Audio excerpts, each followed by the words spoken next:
स्थापकाय च धर्मस्य सर्वधर्मस्वरूपिणे अवतार वरिष्ठाय रामकृष्णाय ते नमः। जननीं शारदां देवीं रामकृष्णं जगद्गुरुं पादपद्मे तयो श्रित्वा प्रणमामि मुहुर्मुहुः। नमः श्रीयतिराजाय विवेकानन्दसूरये सच्चित्सुखस्वरूपाय स्वामिने तापहारिणे। আজকে আবার আমরা সম্মিলিত হয়েছি ভগবান শ্রী রামের জীবনের উপর একটু চর্চা করতে। আমরা আয়োজকদেরকে ধন্যবাদ জানাই যে এমন একটা অপূর্ব গ্রন্থ রামচরিতমানস সেটার অধ্যয়ন করার জন্য সুযোগ করে দিয়েছেন।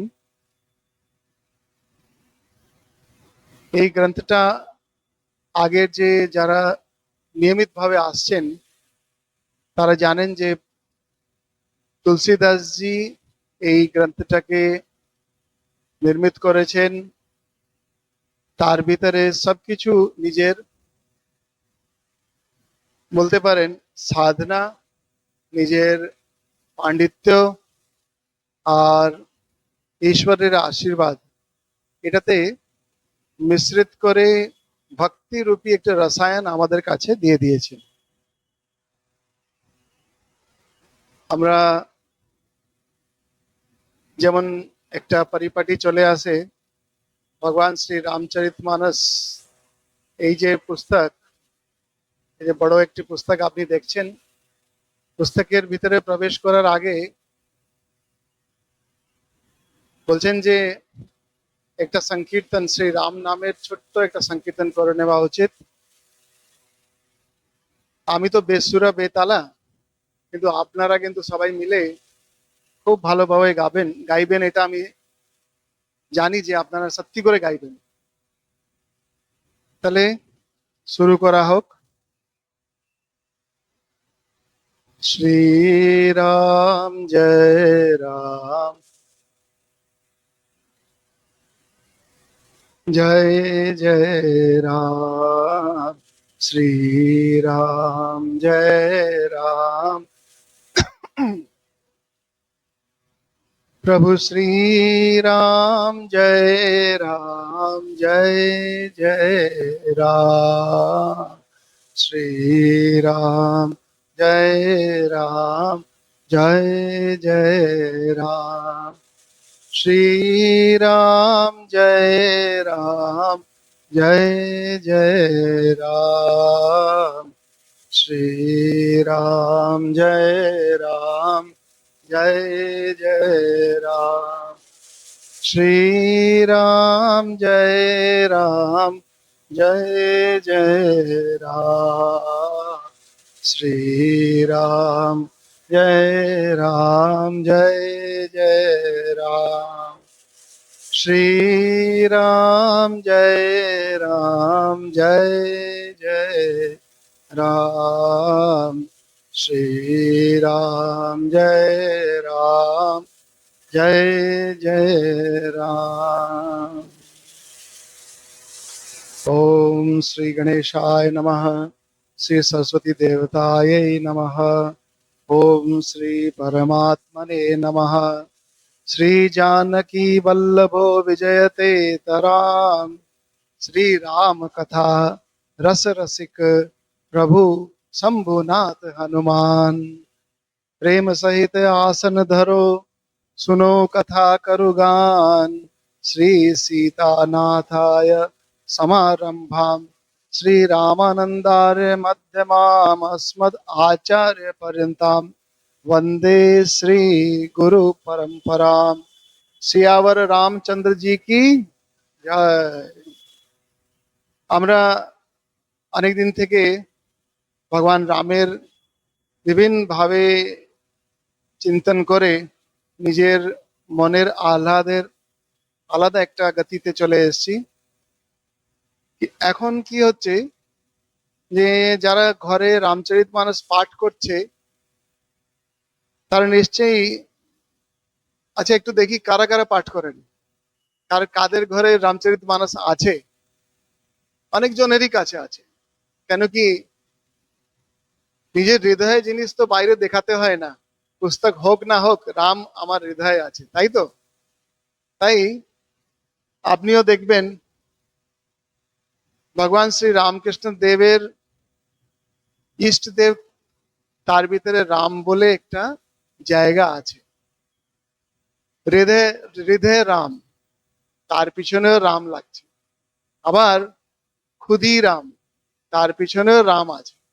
তাই এই যে পরম্পরা চলে আসছে আমাদের বেঙ্গল সাহিত্যে, বাঙালি যে সাহিত্যে, তার ভিতরে রামের বিশেষ একটা এমন প্রভাব রয়েছে যে অযোধ্যাতে রাম হয়েছেন, কিন্তু রামের প্রভাবটা রামের বস্তুতে যে স্বরূপ তার থেকে বেশি।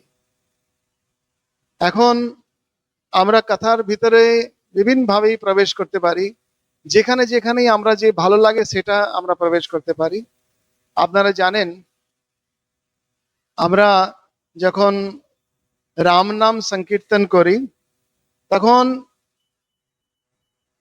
প্রথমে যে স্তোত্র পাঠ করা হয় সেই স্তোত্র পাঠ কিন্তু রামচরিত মানস থেকে নেওয়া। রামচরিত মানসের 8টি কাণ্ড আছে, সবাই জানেন। প্রথম কাণ্ডের কি নাম আছে বলতে পারেন? বালকাণ্ড। বালকাণ্ড মানে বাল্যে লীলা, ভগবান শ্রী রামের জন্ম। তো সেখান থেকে যখন এই শ্লোক নেওয়া হচ্ছে, এই শ্লোকটাও কিন্তু অনেক বিদ্বান পুরুষরা বিভিন্ন ভাবে তার বর্ণনা করেছে। যখন এই বইটার সম্পর্কে আমাকে আরো বিশদভাবে পড়ার যখন একটা আশীর্বাদ পেলাম, তখন দেখছি যে এত যে গহন অধ্যয়ন এর পিছনে, এক একটা শব্দের পিছনে ঋষি মুনিরা করেছে তখনকার সময়ে আর ইদানিম কালে, আর আগেও করবেন।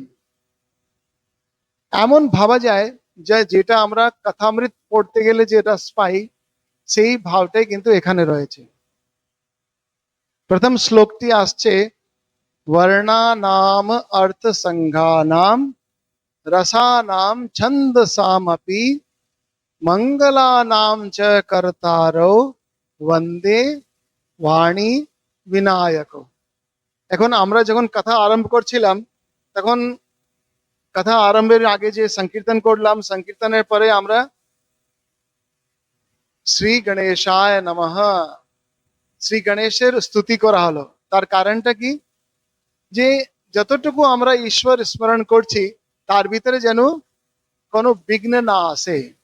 সব থেকে বড় বিঘ্ন কি আছে আজকের জামানায়? সব থেকে বড় বিঘ্ন আছে বারে বারে মোবাইল দেখতে থাকা, তাই তো? তাহলে আশা করি যে আমরা আমাদের যে আধুনিক জগতে যে বিঘ্ন আছে সেই বিঘ্ন থেকে আমরা যেন বেঁচে থাকি।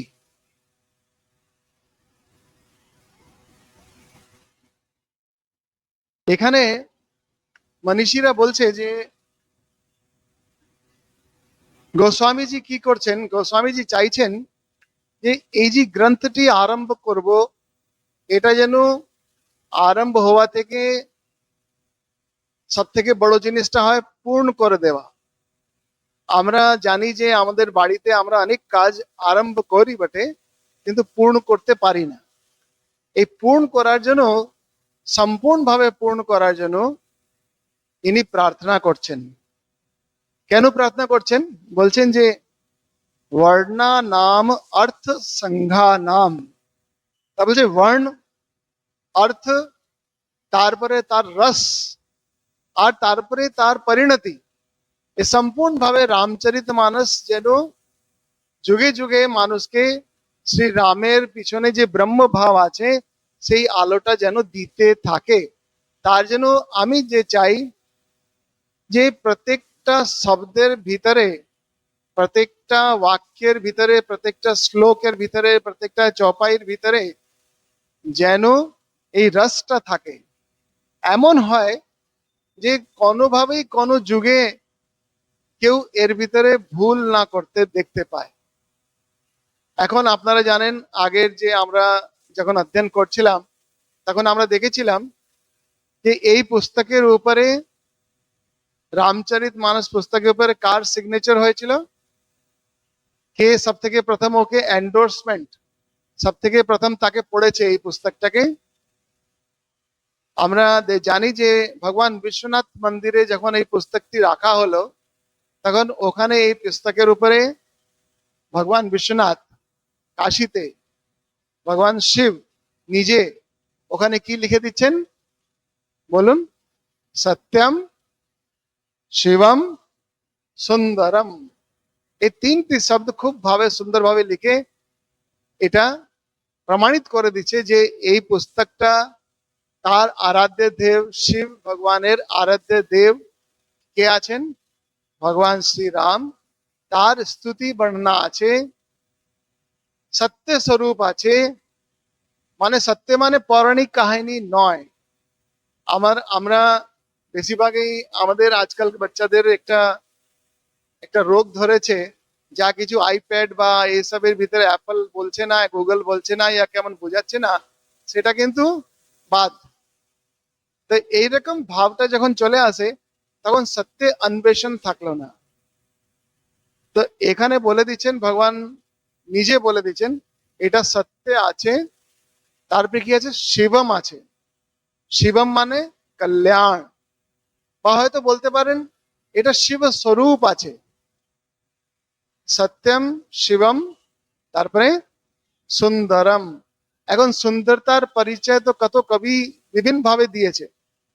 এই ব্রহ্ম যার অনুভূতির পারে অবাঙ্গ মনস গোচরম, তারও কিন্তু সৌন্দর্যে বিভিন্ন ভাবে প্রকাশ হচ্ছে এই স্বরূপের ভিতরে, যাকে এই পুস্তকের নাম রামচরিতমানস আছে।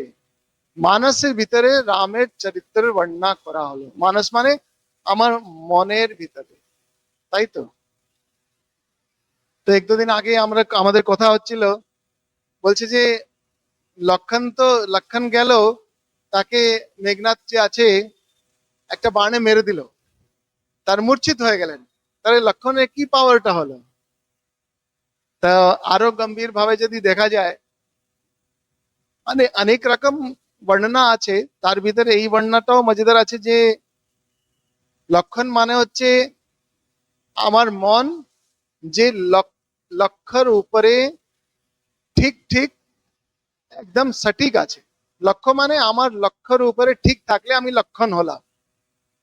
আর মেঘনাথকে বলা হয় বিনয় পত্রিকাতে, যেটাও ভগবান এই তুলসীদাসজি লিখেছেন, তিনি বলছেন যে ইনি হচ্ছেন কামনা স্বরূপ।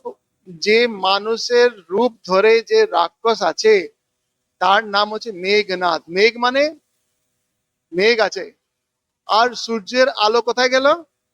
ঢাকা পড়ে গেছে, অন্ধকার। তার তিনি নাথ আছেন। তো এমন একটা মানুষকে যার মন সবসময় লক্ষ্যর দিকে রয়েছে, সম্পূর্ণ বনবাসের ভিতরে এই ইনি একমাত্র ছিলেন যিনি ঘুমাননি, নিদ্রাজিত হলেন। আর আপনি দেখবেন যে আমাদের শ্রীকৃষ্ণ আর অর্জুনের ভিতরেও যে আমরা লীলা দেখতে পাই, সেখানেও দেখা যায় অর্জুনকে এই নিদ্রা জয়ের ক্ষমতা পাওয়ার একটা সাধনা তিনি করেছিলেন, নিদ্রাকে জয় করেছেন। আবার আমাদের রামকৃষ্ণ সংঘের ভিতরে দেখতে পাই, স্বামী তুরানন্দজি মহারাজের একটা চিঠিতে আছে যে তিনি বলতেন যে এই নিদ্রার ভিতরে যে আমি প্রবেশ করে ওই ব্রহ্মকে দর্শন করতে পারি। এটা অক্ষর সে কি বাক্যে থাকতে পারে যে নিজের কনসিয়াস লেভেল থেকে আনকনসিয়াস আর সাবকনসিয়াস যে কোনো কনসিয়াস লেভেল থাকে তার ভিতরে আমরা প্রবেশ করতে পারি। নিদ্রা জয় এরকম ভগবান রামের অনুজ যার নাম লক্ষণ। তো আমাদের মন আছে, মন যদি ঠিক ঠিক লক্ষ্যতে থাকে তারে লক্ষণ, তবে তো রামকে পাবে। না হলে মেঘনাথ নিজের শক্তি দিয়ে আমাদেরকে মূর্ছিত করে ফেলে। সত্যি করেই আমরা মূর্ছিত হয়ে থাকি সংসারের বিভিন্ন রকম আকর্ষণের ভিতরে, আমরা এত মূর্ছিত হয়ে থাকি। কিন্তু ভগবানের গুরুর কৃপার জন্যই যে আমাদের একটু চেতন তত্ত্ব থাকছে, যে গুরু আমাদেরকে জানিয়ে রেখেছে আবার উঠে পড়ো, অ্যারাইজ অ্যাওয়েক, আবার উঠে যাও, লেগে পড়ো। কিন্তু শুয়ে থাকার জন্য তুমি আসেননি, এই যে অ্যালার্ম করে দিচ্ছে।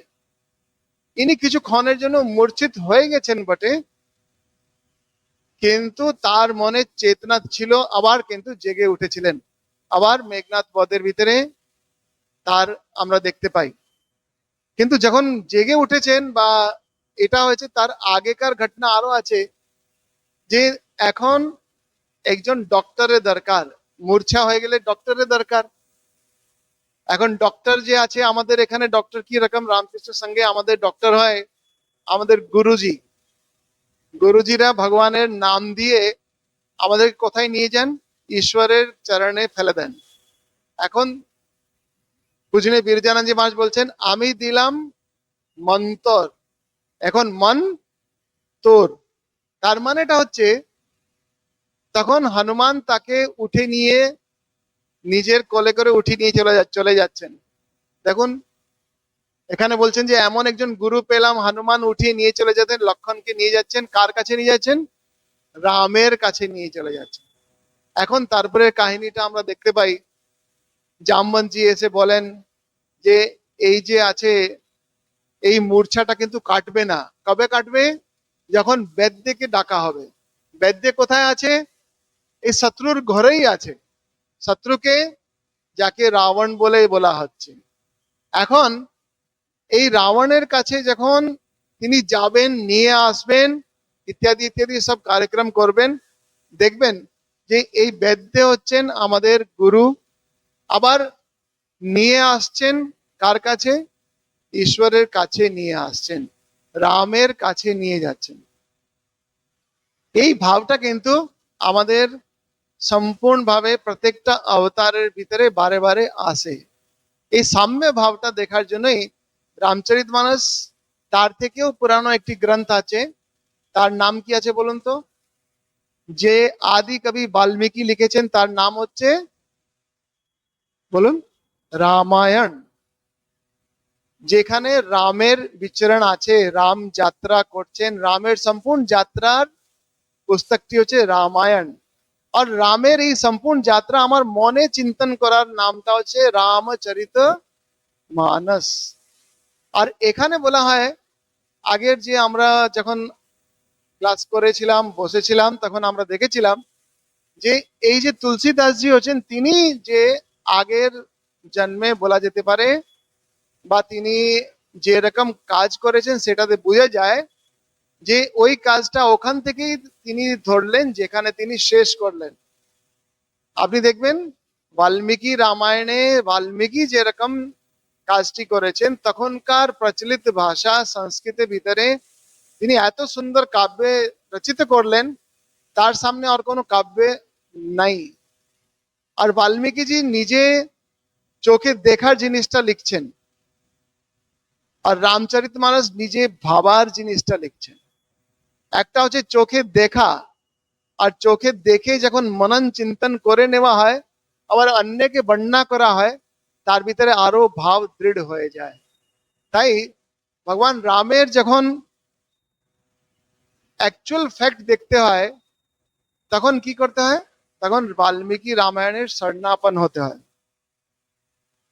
আমরা আর একটু এগিয়ে যাই। বলছেন যে বর্ণা নাম অর্থ সংজ্ঞা নাম রসা নাম, মানে তার ভিতরে রস হতে হবে, ছন্দ হতে হবে, সাম ছন্দ, ছন্দ সাম अपि, আপি মানে একটা নিশ্চয়াত্মক বাক্যে একটা নিশ্চয় করে দিচ্ছে যে হ্যাঁ, এইসব করার কারণটা কি, উদ্দেশ্যটা কি? মঙ্গলা নাম, সে যেমন মঙ্গল করে, মঙ্গলা নাম চ কর্তারো। এখন কারা মঙ্গল করবে? এই রামচরিত মানস যেমন যারা পাঠ করছে তাদের মঙ্গল, তারা তাদের মঙ্গল হোক। আর তার জন্য তিনি প্রার্থনা করছেন। কাকে প্রার্থনা করছেন? সব থেকে প্রথম প্রার্থনা করছেন বাণী মাতা সরস্বতীকে প্রার্থনা করছেন। তারপরে যাচ্ছে গণপতি ভগবানের কাছে।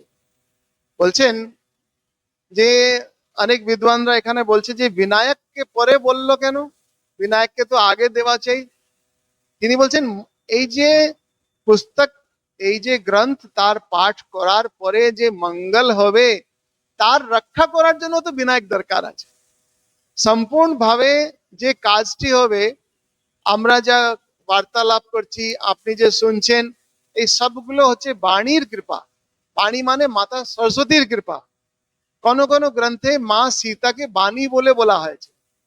তো বিনায়ক মানে বিশেষ নায়কও বলা হয়েছে, যার ভিতরে বিনায়ককে বলা হয়েছে যে তিনি শ্রী রামের সম্পর্কে কথা বলছেন, নিজের ইষ্টের সম্পর্কে কথা বলছেন। আর সামনে রেখেছেন বাণীকে, বলছেন মা সীতাকে সামনে রেখেছেন। বা হয়তো বলতে পারেন যে আজকাল যেমন বলে ফেমিনাইন পাওয়ার, এই ফেমিনাইন পাওয়ারকে সামনে রেখে দিয়েছে যে এখানে কি পাবে, ফেমিনাইন পাওয়ার পাবে। কিভাবে? ভক্তি রস পাবে। এই ভক্তি রসের রক্ষা কে করবেন? তার সন্তানরা করবে, তার নায়করা করবে।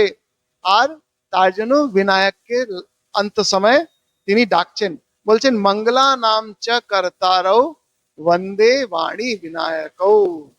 এটা হচ্ছে একটা এই কাব্যের সৌন্দর্য, এমন একটা সৌন্দর্য যেখানে আমরা দেখতে পাই আমরা যা কিছু কথা বলছি তার পিছনে বাণীর কৃপা যদি না থাকে, তাহলে আমরা, আমাদের মা বাবারা কি বলে, এই মানুষের তার কাটা আছে, এই মানুষের একটা সাইকোলজিক্যাল ট্রিটমেন্ট দরকার আছে। তাই বাণী, আর তার রক্ষা করছেন বিনায়ক মানে সংকট মোচন। ভগবান নিজে সংকট যে আছে, চর্চার ভিতরে যে ভক্তির ভিতরে যে সংকট আসছে সেটার থেকে আমাদেরকে বাঁচায়। এখন ভাগবতের ভিতরে আর একটু যদি দেখা যায়, ওখানে ভক্তির সম্পর্কে বলা হয়েছে ভক্তির দুটো সন্তান, বিবেক আর বৈরাগ্য। তো এখানে এই ভক্তিটা এরকম ভক্তি যার অধ্যয়ন করলে কি বাড়বে? বিবেক আর বৈরাগ্য। আর ভগবান শ্রী রামকৃষ্ণ দেবের যখন জন্মতিথি হয়, সকালবেলা প্রভাত ফেরি হয়, তখন আমরা কি বলি? এসেছে নতুন মানুষ, দেখবি আয় চলি, তার বিবেক বৈরাগ্যে দুই ঝুলি, কাঁধায় দুইটা ঝুলি আছে, বিবেক আছে আর বৈরাগ্য আছে। কেন? শ্রী রামকৃষ্ণ তিনি নিজের জীবনে যে ভক্তি ভাবের ভিতরে মা কালীকে প্রথমেই দেখে নিচ্ছেন, তিনি প্রথমেই মা কালীকে ডেকে ডেকে চেয়ে নিচ্ছেন। তো এইসব যে ভাব হচ্ছে, বলছে যে ব্যাকুলতা থাকলেই হলো। ভগবান শ্রী রামকৃষ্ণ দেব বলছেন ব্যাকুলতা থাকতে হবে। এখন মানো আমার যদি কফ হয়ে গেছে, আমার যদি মানো জ্বর হয়ে গেছে, কোনো টেস্ট নেই, তবে কি হবে? মায়েরা কি বলবে? আপনি একটা খিচুড়ি খেয়ে নিন, অ্যাটলিস্ট পুষ্টি পাবেন, কিন্তু টেস্ট পাবেন না। তো এই যে কফ হয়ে যাওয়া, এই যে জ্বর হয়ে যাওয়া, এখানে হচ্ছে মেঘনাথ, যে এই পুষ্টিকর জিনিসটা তো হচ্ছে, যেহেতু ভগবানের নাম করলে পুষ্টি হচ্ছে, কিন্তু টেস্ট পাওয়া যাচ্ছে না। শ্রী শ্রী মা কি বলছেন?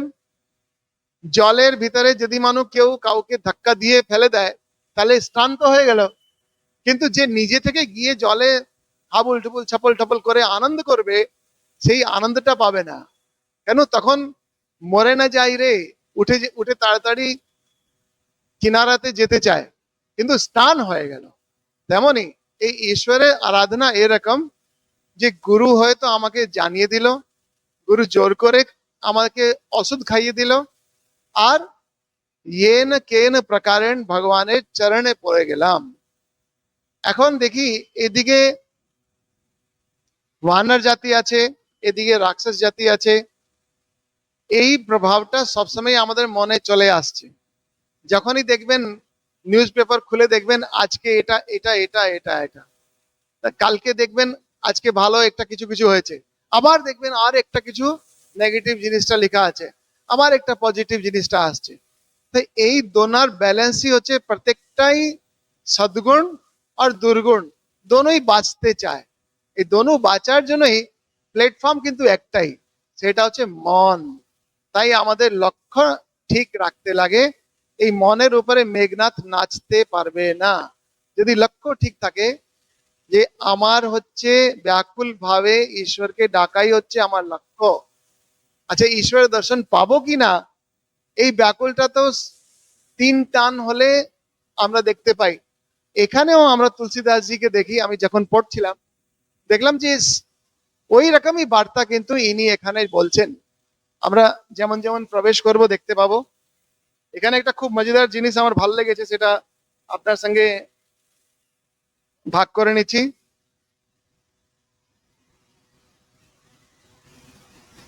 বলছেন যে এই শ্লোকটা যে আমরা প্রথম শ্লোকটি পড়লাম, কারো যদি নিচে বসতে অসুবিধা হয় চেয়ার আছে, চেয়ারে বসবেন, হ্যাঁ, লজ্জা করবেন না।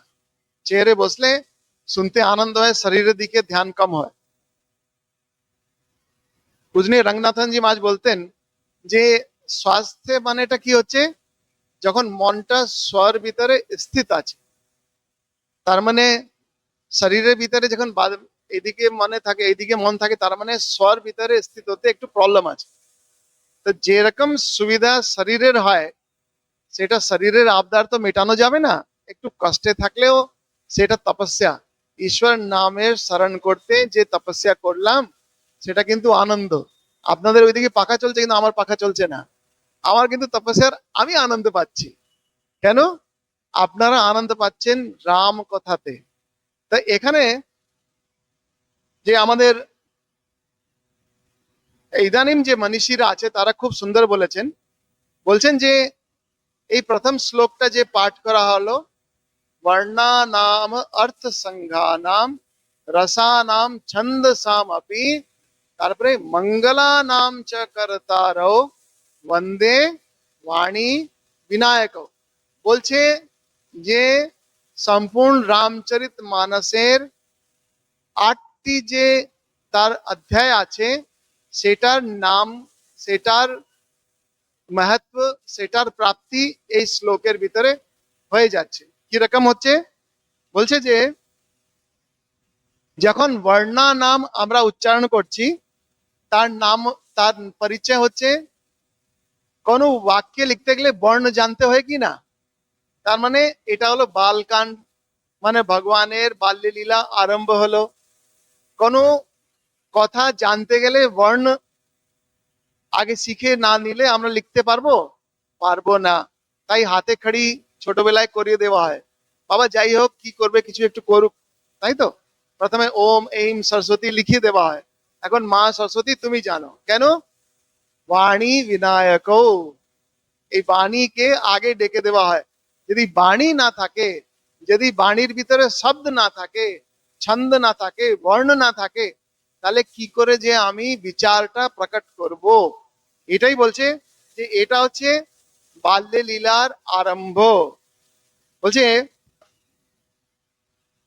এই এই লীলার ভিতরে যখন আমরা পাঠ করি তখন কোন কোন লীলা এখানে আসছে। একটা তো ওনার জন্ম, জন্মের পরে বিশ্বামিত্রের আগমন, তারপরে অহিল্যা উদ্ধার। আর আমরা দেখতে পাই এখানে যজ্ঞ রক্ষা করার জন্য ভগবান বনে আগে চলে যাচ্ছেন। এটা আমরা ওনার বনবাসের কথা বলছি না, তিনি জঙ্গলে যাচ্ছেন, বনে যাচ্ছেন, বনের ভিতরে যজ্ঞ রক্ষা করতে, ধর্মের রক্ষা করতে তিনি যাচ্ছেন। বিশ্বামিত্র ওনার বাবা থেকে চেয়ে নিচ্ছেন যে তোমার সুকুমার দুটি আছে, তাকে আমাকে দাও। কেন? আমার যে যেখানে বনে আমরা যজ্ঞ করি, তখনকার সময়ে বেদের যে প্রভাবের ভিতরে যজ্ঞ বেশি ছিল, তখন ঠিক ঠিক ঘৃত দিয়ে আহুতি দেওয়া হচ্ছে। এটার দ্বারা বিভিন্ন প্রকারের পূর্তি আপূর্তি আমরা দেখতে পাই। বেদে কিন্তু এটা বর্ণনা আছে, আমরা মাঝে মাঝে এটা নিয়ে আসবো। আর ইদানিং কালে ভগবান কৃষ্ণ এসে কি যজ্ঞ বললেন? কর্মযজ্ঞ।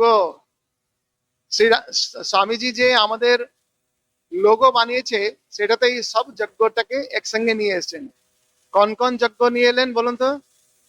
যে সর্প আছে, সেটা কি আছে? রাজযজ্ঞ। রাজ রাজযোগ, এটাও যজ্ঞ। সকালবেলা ঠিক টাইমে ওঠা, রাত্রিবেলা ঠিক টাইমে ঘুমানো। কিছুদিন আগে বাচ্চাদের সঙ্গে একটু ছিল, কথাবার্তা চলছিল, তখন বলছে যে ঘুমানোর জন্য ওষুধ আছে, ঘুম ভাঙানোর জন্য ওষুধ নেই। তাহলে মা একটা জায়গায় বলছেন, ঠাকুরেরও কথা আছে যে মাকে সন্তান বলছে, মা যখন আমার পেটে যখন গুড়িমুড়ি হবে, পায়খানা হবে, তখন তুমি একটু আমাকে ডেকে দেবি। মা কি বললেন? যে যখন হবে তখন আপনি আপনি তো তুমি উঠে যাবে। তো এই ভাবটা আছে, যখন সত্যি করে আমার ব্যাকুল ভাব হবে, সকাল আমার ঠিক ঠিক টাইমে ঘুম ভাঙবে ভাঙবে ভাঙবে। তো এটাই হয় যে ঘুমানোর ওষুধ আছে কিন্তু ঘুম ভাঙানোর ওষুধ নেই। কেমন একটা জিনিসটা।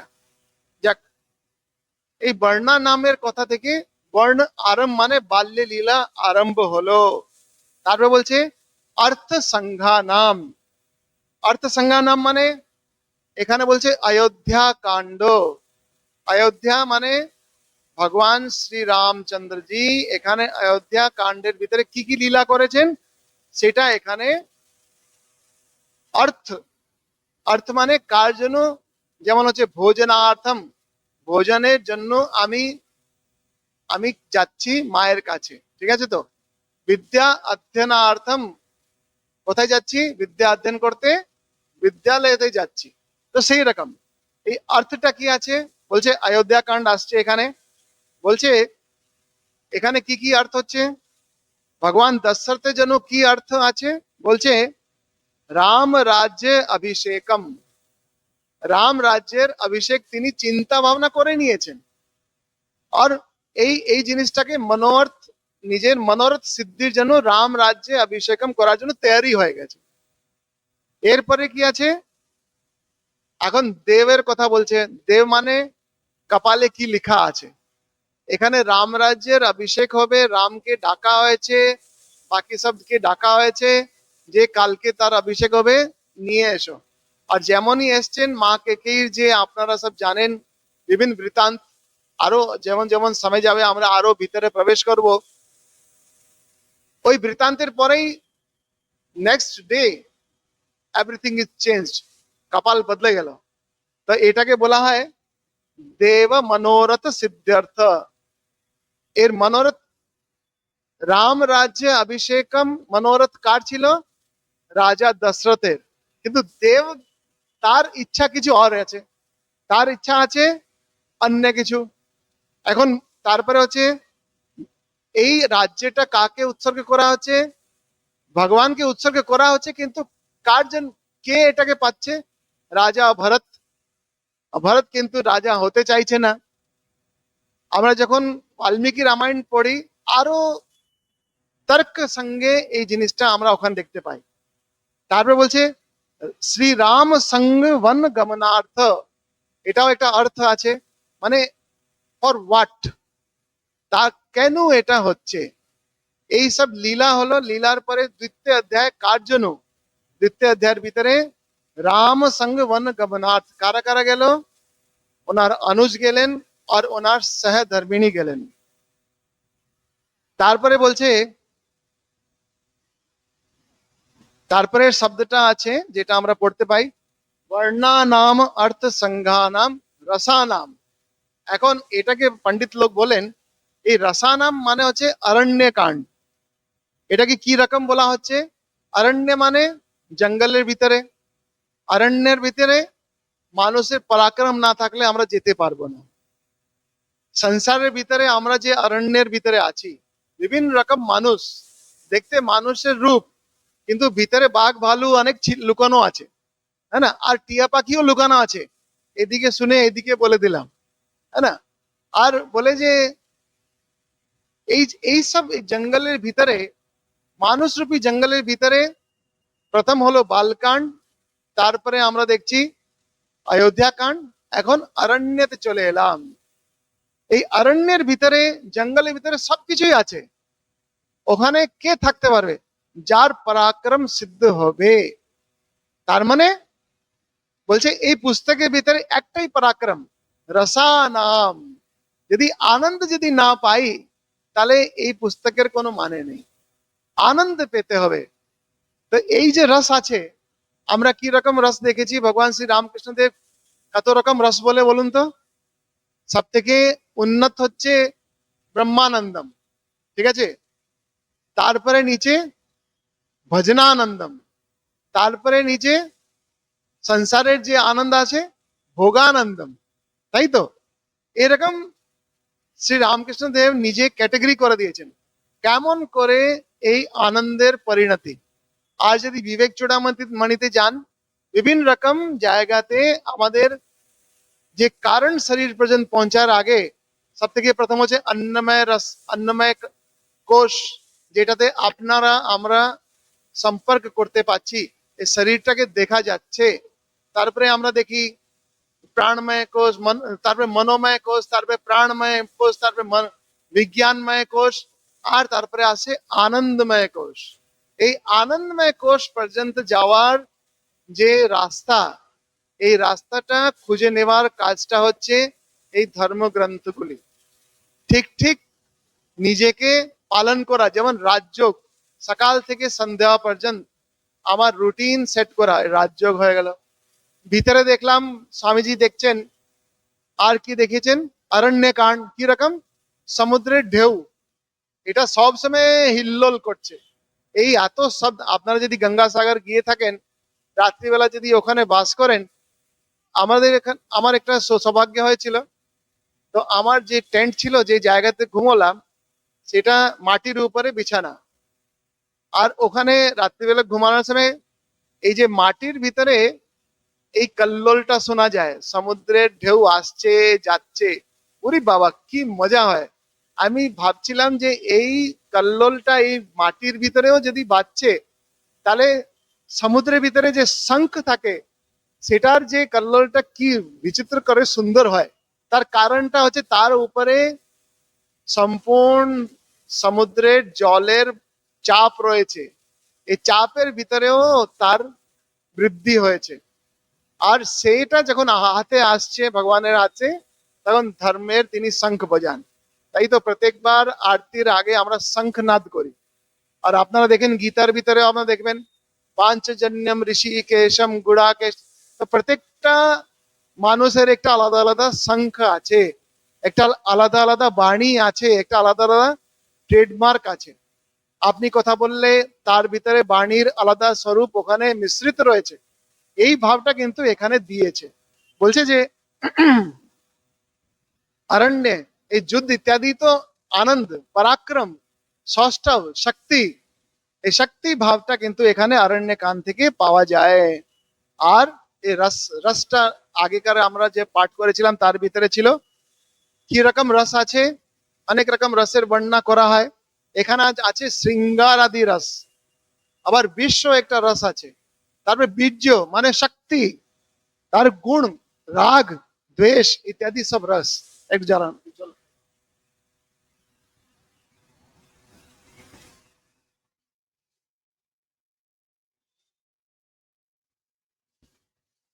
এইসব পরাক্রম জিনিসটা এখানে আছে। পরাক্রমের ভিতরে কোন কোন জিনিসটা এখানে রয়েছে বলছেন? এই কাণ্ডে রয়েছে খর দূষণ।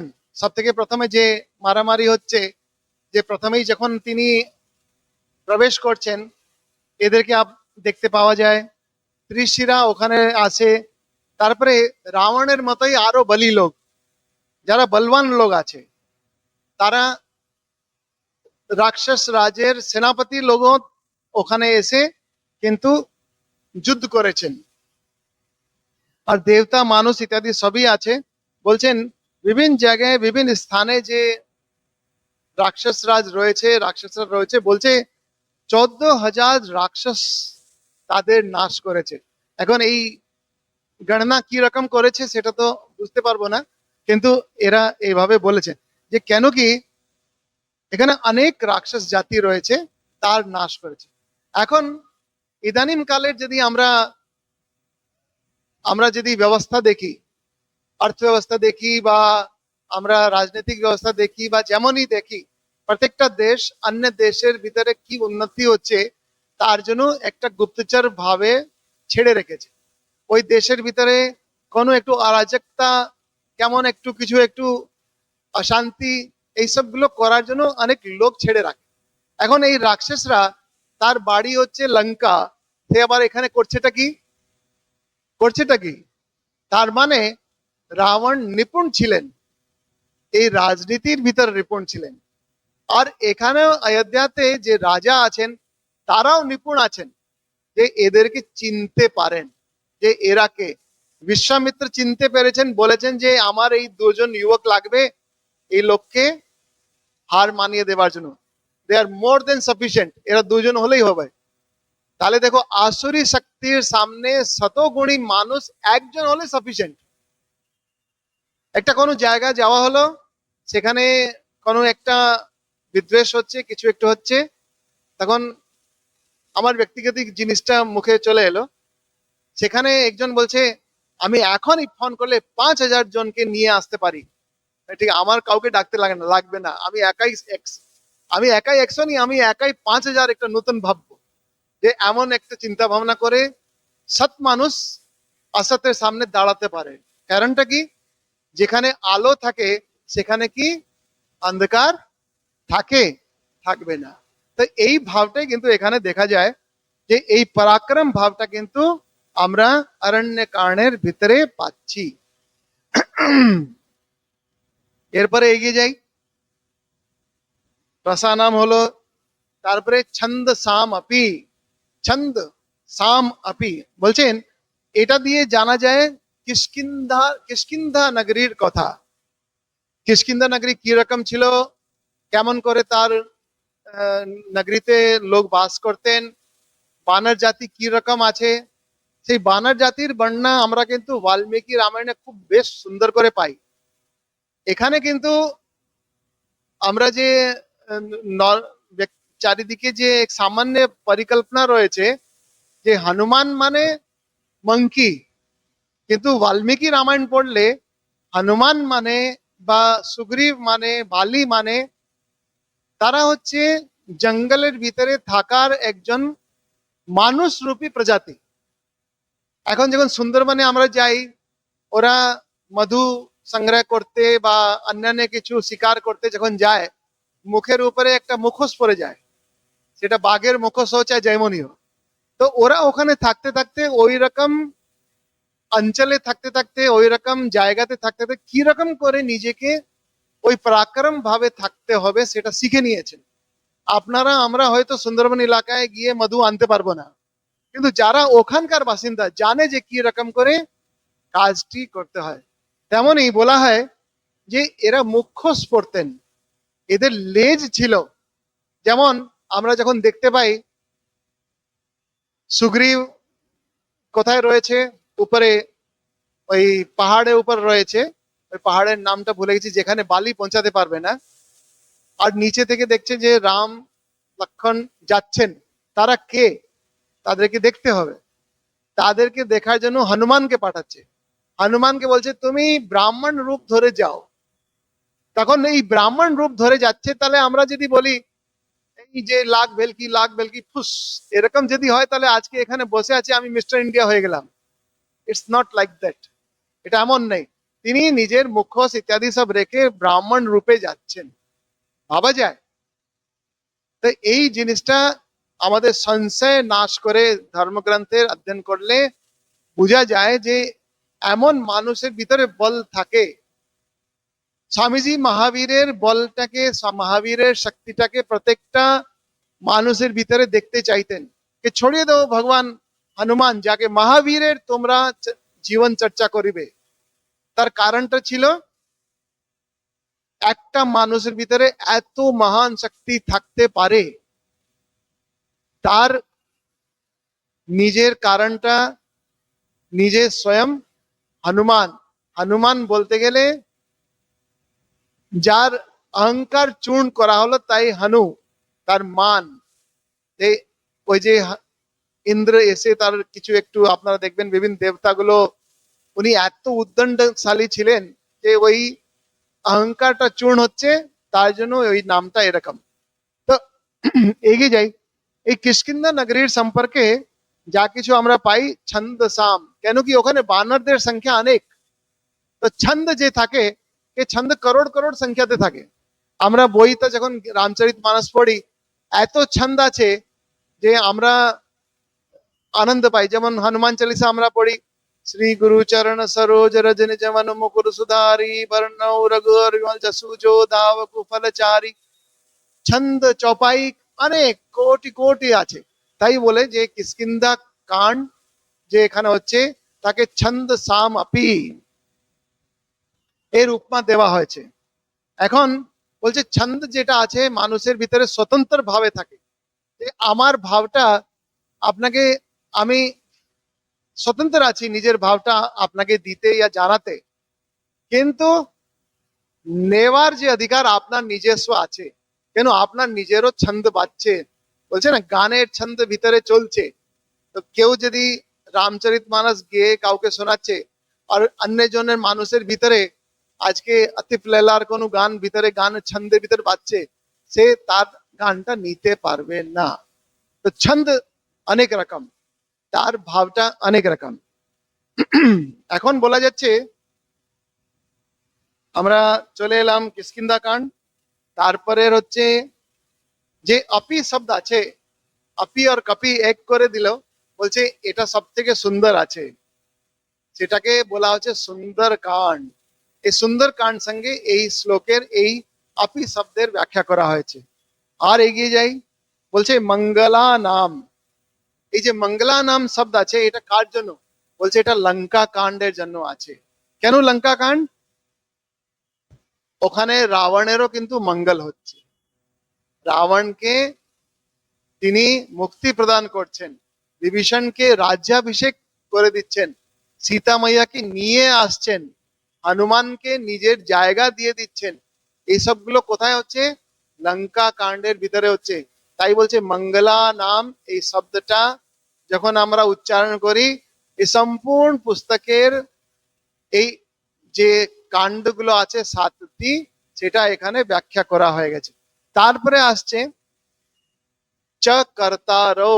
কর্তারো মানে যে করে, মঙ্গল করে, সেটাকে বলা যাচ্ছে উত্তরকাণ্ড। উত্তরকাণ্ড বলতে মানে আমরা শ্রীমদ্ ভগবদ গীতায় দেখতে পাই যোগক্ষেমম ওহাম্যহম। শ্রীমদ্ ভগবদ গীতাতে শ্রীকৃষ্ণ বলছেন তার কাছে যা আছে সেটার আমি রক্ষা করি, যা দরকার থাকে সেটা পাইয়েও দিই। তাই তো? তো আমরা এটাকে বেশিরভাগে এইভাবে দেখি যোগক্ষেমম ওহাম্যহম, এটা কার সাইন? এলআইসির যে যারা করছে या দেখছে, এলআইসির সাইনটা এরকম আছে, নিচে লেখা আছে কি আছে? যোগক্ষেমম ওহাম্যহম, মানে ইন্স্যুরেন্স, তোমার ইন্স্যুরেন্স হয়ে গেছে। কর্তারো মানে উত্তরকাণ্ড, এটা হচ্ছে এই পুস্তকের মাহাত্ম্য। তারপর বলছে বন্দে বাণী বিনায়কো, আমি তাই এই বাণীকে প্রথম পূজা করি, আর শ্রী গণেশের কাছে এই প্রার্থনা করি যেন আমাদের এই সাধনাটা পূর্ণ হোক, আমার এই লেখাটা পূর্ণ হোক। আমরা, আপনারা জানেন, পূর্ববর্তী কক্ষার ভিতরে আমরা দেখেছিলাম কোন তিথিতে আরম্ভ করেছিলাম, কোন তিথিতে তিনি এই কথাটি শেষ করেছিলেন, সেই তিথিটাও আমরা দেখতে পাই। এখন আর একটা দরকারি জায়গা, আপনি বলবেন যে কথা থেকে আপনি ব্যাকরণ বেশি বলছেন, কিন্তু এই সবগুলো আমাদের জানা খুব দরকার। বেশিরভাগই আমরা এড়িয়ে যাই, কেন কথা নেই, কথা না থাকলে মানে কাহিনী না থাকলে মনে হবে যে কি একটা নিরস হচ্ছে। কিন্তু যে বেশ আছে, এই সুন্দর একটি মন্দির আছে, তার এই সম্পূর্ণ ভারটা যে নিয়ে নিচে বসে আছে, যে ইটা প্রথম পড়েছে, তাই বলে যে সৎপুরুষ या মহাপুরুষকে আনিয়ে ওই ইটাটা প্রথম রাখা হয়। বলে না ভিত্তি স্থাপনা, তার মানেটা কি, ভিত্তি যদি ঠিকভাবে ঠিক লোক থেকে স্থাপিত হয়ে যায়, তারপরে এই যুগ যুগান্তর প্রদান চলবে। তো তিনি এই বাণী বিনায়ককে পূজা করে, ছন্দ ব্যাকরণ নিরুক্ত ইত্যাদিকে পূজা করে ভিত্তি স্থাপনা মজবুত করে দিচ্ছে, দারুণ করে দিচ্ছে। আপনি দেখবেন প্রত্যেকটা পাঠের আগে কিছু কিছু সংস্কৃত শ্লোক, কিন্তু পরে নেই। পরে শুধু সামান্য ভাষার ভিতরে আপনি চপাই ছন্দ দেখতে থাকবেন, আবার শেষ হলে আবার এটা দেখবেন। আচ্ছা, এখন চলে আসি যে আর একটি খুব দরকারি কথা আমাদের জানা দরকার ছিল। সেটা হচ্ছে বলছে যে এই যে গ্রন্থ আছে, কবি কি চাইছেন যে বেদের ছখানি অঙ্গ আছে, ছটা অঙ্গ। বেদের ছটা অঙ্গ কি কি আছে? অনেকজন বলবে বেদের নাম বলে দেবে, সামবেদ ঋগ্বেদ ইত্যাদি নাম বলে দেবে, কিন্তু বেদের এই ছটি অঙ্গ আছে, সেটা জেনে রাখা দরকার আছে। প্রথম হচ্ছে শিক্ষা, দ্বিতীয় হচ্ছে কল্প, তৃতীয় হচ্ছে ব্যাকরণ, চতুর্থ হচ্ছে নিরুক্ত, পঞ্চম হচ্ছে ছন্দ, আর শেষে হচ্ছে জ্যোতিষ। তো এই জ্যোতিষ গণনা আপনারা দেখবেন কাল গণনা, কালের গণনা যদি না থাকে তো মহাকাল কাজ কি করে করবে? এটাই হচ্ছে এখানে বেদের যে আশ্রয় করে ভগবান এই সৃষ্টির আরম্ভ করছে। যেমন কোনো জিনিসটা কিনা হলো, যেমন এটা কিনলাম, এর সঙ্গে একটা কোম্পানি একটা ম্যানুয়াল দেয়, এরকম চাবি ঘুরাবে, এরকম করে ব্যাটারি দেবে, এরকম করে করবে, আর ডুজ এন্ড ডোন্টস।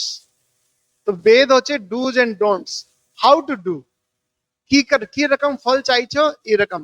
তাই এটাকে আরো সহজ করে দিয়ে তিনি বলছেন वेद पठन की विधि सबे শিক্ষা দেত बताए।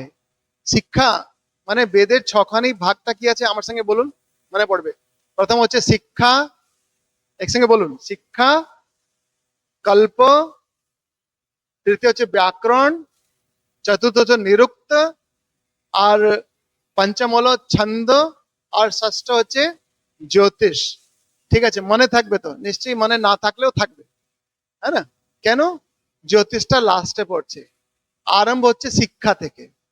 তো মানুষের কাণ্ড জ্ঞান আছে কি না? মায়েরা বলে তোমাকে এত বড় স্কুলে পড়ালাম, তোমার কাণ্ড জ্ঞান কোথায় গেল? মানে জ্যোতিষটা গোলমাল হয়ে গেল। তারপরে গিয়ে জ্যোতিষের কাছে গিয়ে ধর্ণা দিচ্ছে, একে কি করব বাবা, ঠিক বুঝাতে পারছি না, আমিও শিক্ষা দিতে পারলাম না, স্কুলও শিক্ষা দিতে পারলো না, সব ফেলিওর। এখন আপনি দেখুন, ও বলবে আধা ঘন্টার এই খিস্তান, এই চার্ট বানিয়ে আমি আর কি করব, নিয়ে নাও এই জ্যাম স্টোন নিয়ে নাও, পকেট খালি করে দাও, বাস। তাই শিক্ষা প্রথমে দরকার। বলছে বেদ পঠন কি বিধি সবে শিক্ষা দেত बताए। এরপরে হচ্ছে সব কর্মন কি রীতি जो কল্প ही दे दर्शाए। সব কাজ কি রকম করতে হয় সেটা কল্পের ভিতরে আছে, কল্পের যে ভাগটা আছে সেটার ভিতরে বলে। তারপরে বলছে শব্দ শুদ্ধা শুদ্ধ কো জ্ঞান ব্যাকরণ দিয়ে बताए। ব্যাকরণ মানেটা গ্রামার, তাই তো? রেন এন্ড মার্টিনের ইংলিশ বইটা অনেকজন পড়েছেন, আবার হিন্দি ব্যাকরণের অনেক আমরা দেখেছি, বাংলা ব্যাকরণ আমরা বিদ্যাসাগরের বইটাও অনেকজন দেখেছেন। তো এরকম ব্যাকরণ যদি ঠিক না হয়, এখন আপনি দেখবেন ভাষারও কিন্তু উত্তরোত্তর বৃদ্ধি হচ্ছে। আমরা বাংলা ভাষায় অনেকবারই, আমি তো হিন্দি পড়াশোনা করেছি, আমি তো জানি না সাধু আর কি চলিত, এই দুটি ভাষা। এখন কথা বলতে বলতে আমি তো সবই শিখে নিয়েছি, খিচুড়ি শিখে নিয়েছি, আমার তো জানা নেই এটা সাধু ভাষা আছে, এটা চলিত ভাষা আছে। কিন্তু এই ভাষার পিউরিটি বানিয়ে রাখার জন্য এখন কিন্তু তার উন্নতি হচ্ছে। পুরানো পুরানো বইতে দেখবেন স্বামীজির ভিতরে জির জি যে আছে, কোথায় হ্রস্ব ই লেখা আছে, ইদানিং কালে মাঝখানে দেখলেন জি যে দীর্ঘ ই লেখা হচ্ছে। এখন কোনটা ঠিক কোনটা ভুল কিছু জানা যায় না। তার মানে প্রচলনের ভিতরে যে ভাষা যেরকম মান্যতা পায় সেটাকে কিন্তু মেনে নেওয়া হচ্ছে। আসল শুদ্ধ কোনটা যারা ব্যাকরণ পড়ে তারাই বলতে পারে, তাই তো? তাই বলছে যে এই পুস্তকটাকে আমি এই ছখানা স্টেপের ভিতরে ঠিক ঠিক প্রমাণিত রাখতে চাই। প্রথম হলো বেদ পঠন কি বিধি সবে শিক্ষা देत बताए। सब कर्मन की रीति जो कल्प ही दे दर्शाए। অনেকবার আমরা শুনতে পাই, আমরা औरंगाबाद যাই, অনেক রকম আমার ওখানে মন্দির আছে, তো সেখানে লোকজন বলে আরে এত ছবি এত মূর্তি বানানো রয়েছে, হাত দিয়ে বানানো হচ্ছে যেমনই হোক, এইসব ছবির মানেটা কি আছে এই মন্দিরের ভিতরে? সত্যি করে এটাই ভাবা যায় যে মন্দিরের ভিতরে বিভিন্ন রকম ছবি, ওখানে যে আমরা আজকে তাকে অ্যাভয়েড করার চেষ্টা করি, সেটাও কিন্তু মন্দিরের ভিতরে আছে। তার মানেটা কি আছে? প্রত্যেকটা জিনিসের ভিতরে তার যুগ যুগান্তরের মানুষের ভিতরে যখন যা দরকার সেটা কিন্তু মন্দির থেকে শিক্ষা পাচ্ছে। এই শিক্ষাটা কিন্তু ধর্মীয় হতে হবে। ধর্ম পথে চলে যদি শিক্ষা গ্রহণ করা হয় তবেই কিন্তু সে ফলীভূত হবে। তারপর আগে পড়লাম না কি অর্থ, ভোজনার্থম, তাই তো? মানে জীবনের অর্থ, এই জীবনের লক্ষ্যার্থ কি আছে, লক্ষ্মণ মানে আমার লক্ষ্য, আমার মনের লক্ষ্য কি আছে সেটাকে ঠিক রাখার জন্য এই মন্দিরের শিক্ষা।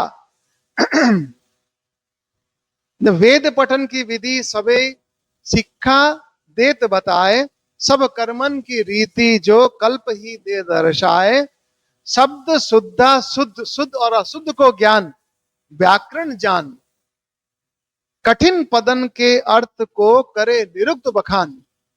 তাহলে কঠিন পদ যে কঠিন আছে, আপনারা জানেন যখন মহাভারত লেখা হচ্ছে তখন কঠিন কঠিন যে শ্লোকটি আছে সেটা মাঝে মাঝে গণপতি বাপাকে বেদব্যাসজি ছেড়ে দিচ্ছেন। এখন বলছে যে তুমি তখনই লিখবে যখন তুমি এটার মানেটা বুঝতে পারে।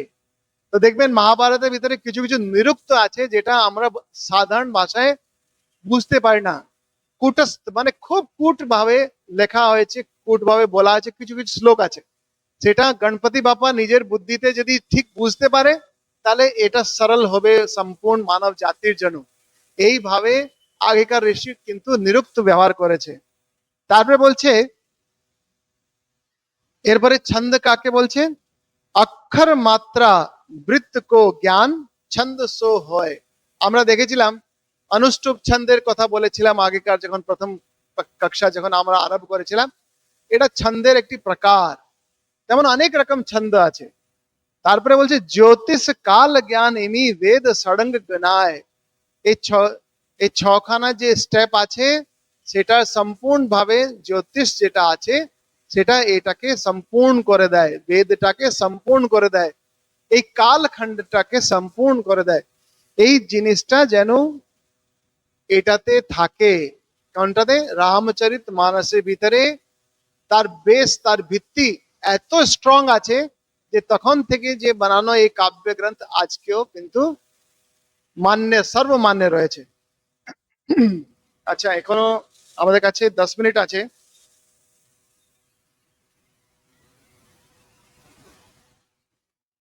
আচ্ছা, আরেকটা জিনিস খুব সুন্দর ছিল, আমি আপনার জন্য নিয়ে এলাম, পুস্তক আকারেই আছে।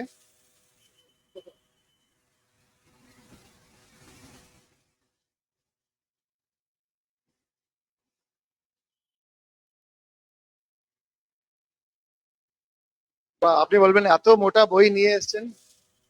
এটা হলো রামচরিতমানস, এটা হলো বাল্মীকি রামায়ণ। এই দোনার অধ্যয়ন পাশে পাশে করলে বেশ আস্বাদন পাওয়া যায়। কি পাওয়া যায়? আনন্দ রস পাওয়া যায়।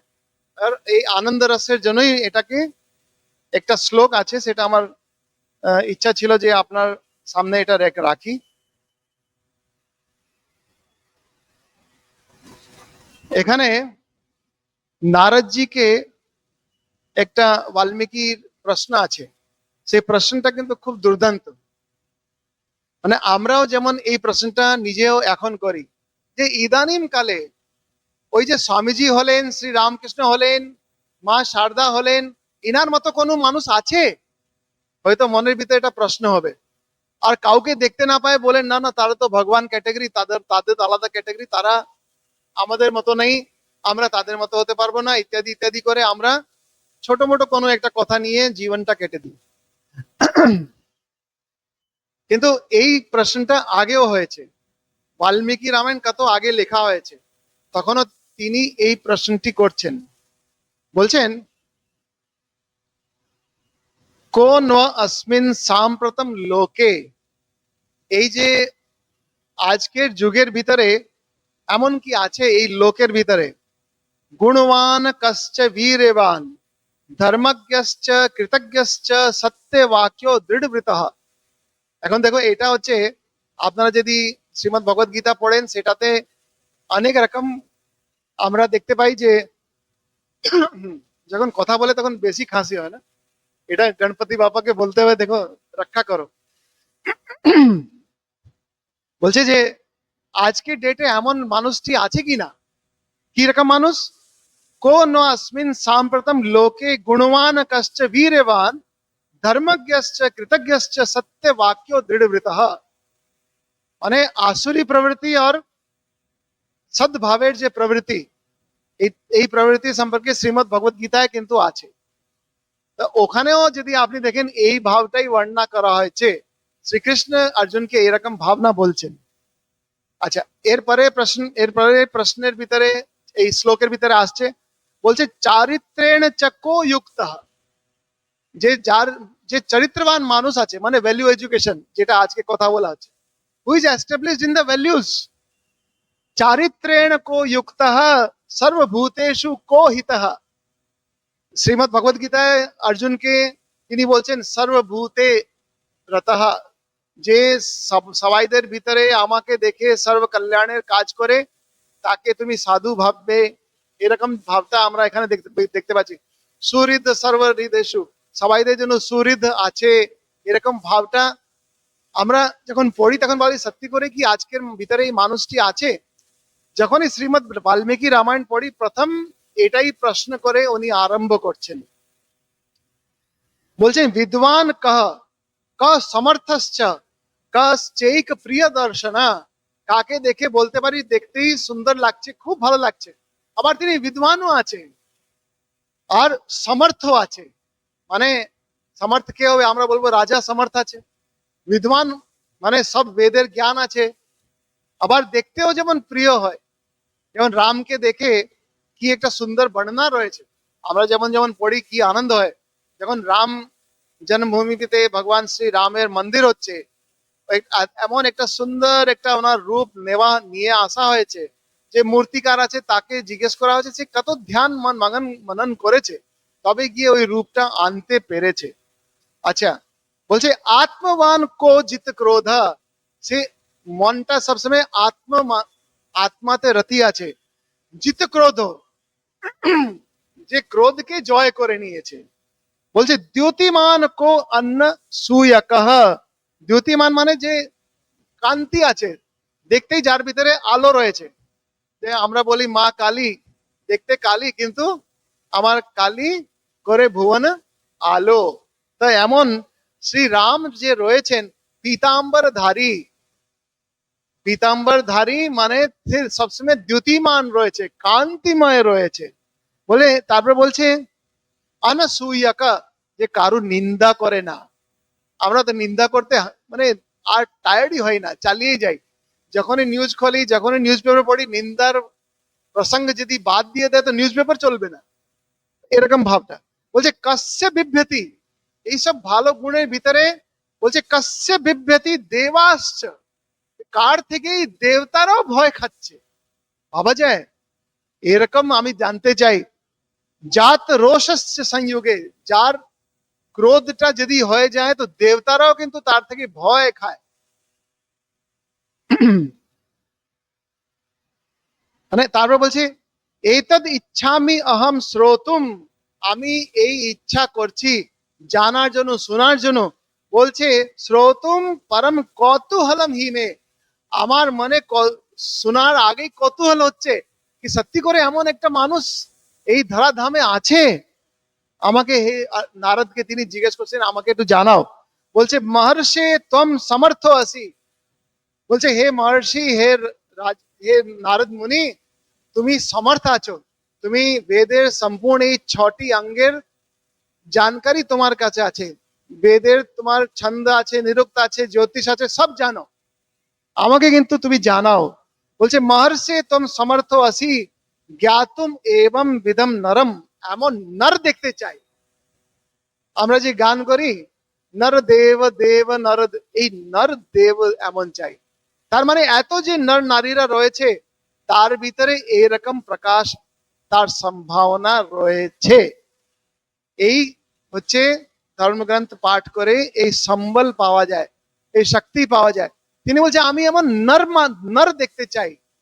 এমন নেই যে কোনো অবতার নিয়েছেন, এমন নেই যে কোন তার লম্বা লম্বা কান আছে, কি লম্বা লম্বা হাত আছে, এমন কি এক্সম্যান ডেক্সম্যান বাচ্চারা যা দেখে আজকে পোকার টোকার, না, আমি নর দেখতে চাই। বলছে শ্রুত্বা চ এতৎ ত্রিলোকজ্ঞ বাল্মীকের নারদো বচঃ শ্রূয়তামিতি চামন্ত্রয় প্রহৃষ্ট বাক্যম অব্রবীত। এই সব শোনার পরে তিনি খুব খুশি হচ্ছেন যে এমন একজন মানুষ পেলাম যে জিজ্ঞেস করছে এই সব গুণ কি মানুষের ভিতরে থাকে। আমরা বলি অনেকজনকে এ তো দেবতা আছে, কেন? তার ভিতরে ভালো গুণ আছে বলে আমরা বলছি দেবতা আছে।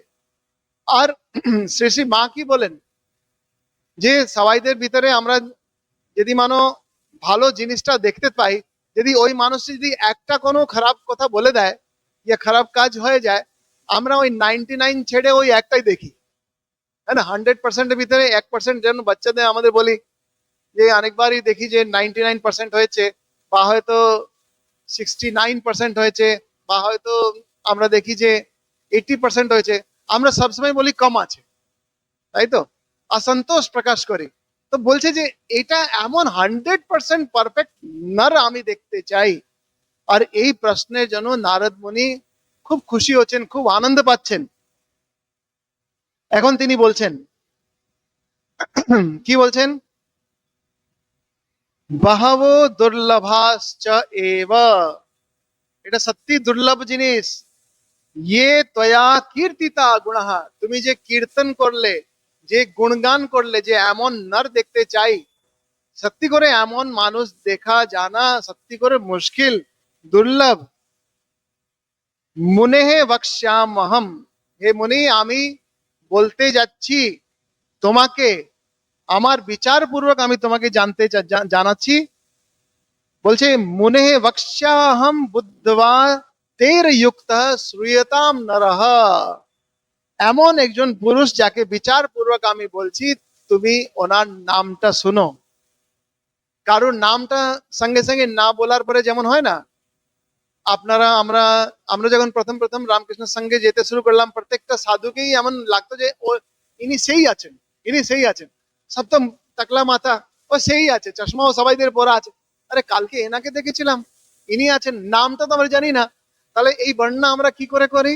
যে ওই যে রামকৃষ্ণ মিশনের ওই সংস্থাই রয়েছে, ওখানে মন্দিরে তিনি বসেন, এই বসেন, মানে পিছনের সবগুলো ব্যাকগ্রাউন্ড বলছি, নাম জানি না। তেমনি তিনি বলছেন নাম জানানোর আগে বংশ পরিচয় দিচ্ছেন। বলছেন ইক্ষ্বাকু বংশ প্রভাব, সরি, ইক্ষ্বাকু বংশ প্রভব, প্রভব মানে উৎপন্ন হয়েছেন, রাম নাম জনৈ শ্রুত, এটা একটা অথেন্টিকেশন যে রাম নাম তার জনশ্রুতি বিখ্যাত আছে। রাম নামে এমন একজন মানুষ ইক্ষ্বাকু বংশের ভিতরে বিখ্যাত রয়েছে।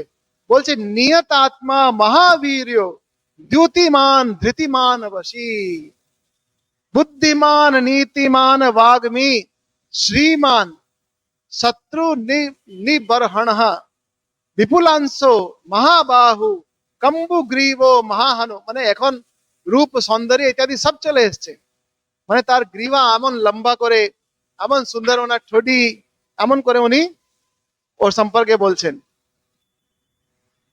বলছে মহোরস্কো মহেশ্বাসো গুড় জত্রুর অরিন্দম আজানুবাহু সুশিরাহা সুললাট সুবিক্রম। এরকম করে অনেক দূর পর্যন্ত নারদ মুনি শ্রী রামের ব্যাখ্যা করে যায়, করে যায়, করে যায়, করে যায়। আর এই ব্যাখ্যার বলা যেতে পারে এটারই এক্সটেনশন হচ্ছে আমাদের রামচরিত মানস। তাহলে আমরা আজকের এই চর্চার ভিতরে এখানেই শ্রী নাম সংকীর্তন করে নিচ্ছি। সবাই কিন্তু করবেন, করলে নিজের একটা আনন্দ পাওয়া যায়। রাম নামের না জেনেও নাম বলা, রাম থেকেও বড় তার নাম। শ্রী রাম জয় রাম, জয় জয় রাম, श्री राम जय राम, जय जय राम प्रभु। श्री राम जय राम, जय जय राम। श्री राम जय राम, जय जय राम। सीता राम चरण रति मोरे, अनुदिन बढ़हु अनुग्रह तोरे। जेहि विधिनाथ होई हिता मोरा, करहु सो बेगी दास मैं तोरा। बोलो भगवान श्री रामचंद्र जी की जय। सिया राम गणेश भवानी हनुमंत पवित्र तीर्थ श्रोता गणों की जय। श्रोता गण दे हृदय बसे, જે তিনি ઈષ્ટદેવ રામચંદ્રજી આછેન, રામકૃષ્ણ રૂપ સામને રહે છે, उन सब की जय। जय श्री गुरु महाराज जी की जय।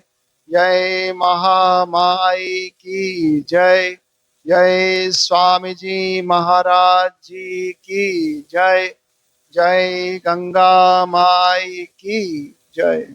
धन्यवाद।